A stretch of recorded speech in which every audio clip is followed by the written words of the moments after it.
Their mission was almost complete, and we lost them so close to home. The men and women of the Columbia had journeyed more than 6 million miles and were minutes away from arrival and reunion. The loss was sudden and terrible, and for their families, the grief is heavy. Our nation shares in your sorrow and in your pride. And today we remember not only one moment of tragedy, but 7 lives of great purpose and achievement. To leave behind earth and air and gravity is an ancient dream of humanity. For these 7, it was a dream fulfilled. Each of these astronauts had the daring and discipline required of their calling. Each of them knew that great endeavors are inseparable from great risks.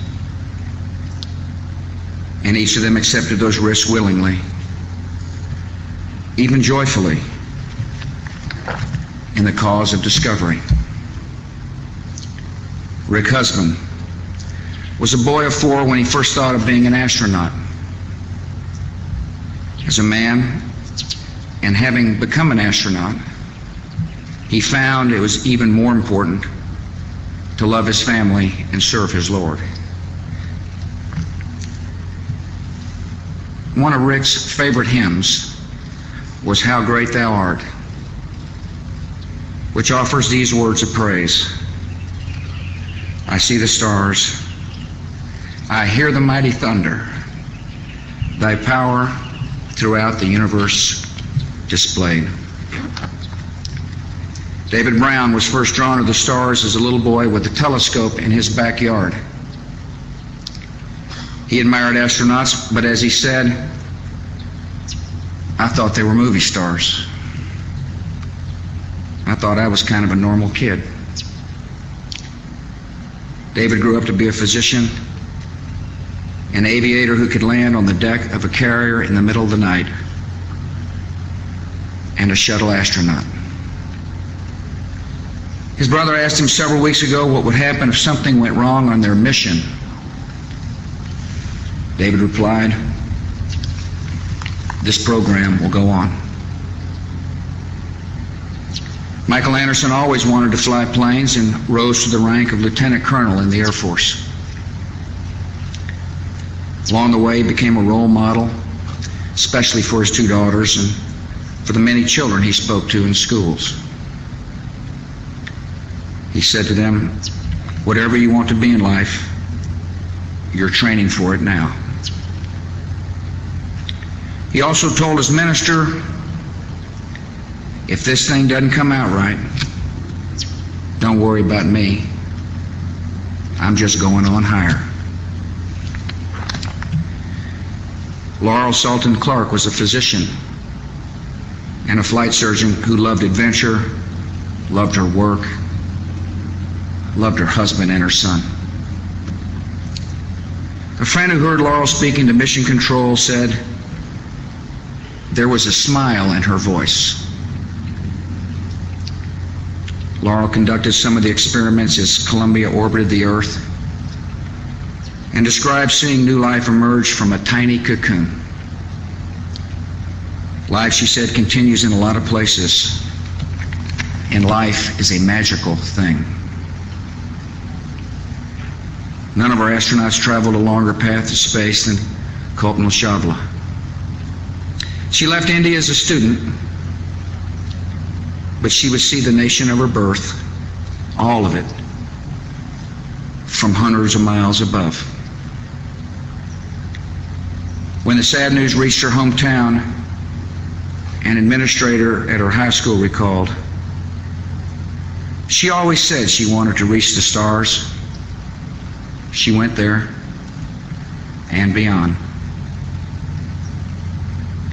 Kalpana's native country mourns her today. and so does her adopted land. Elon Ramon also flew above his home, the land of Israel.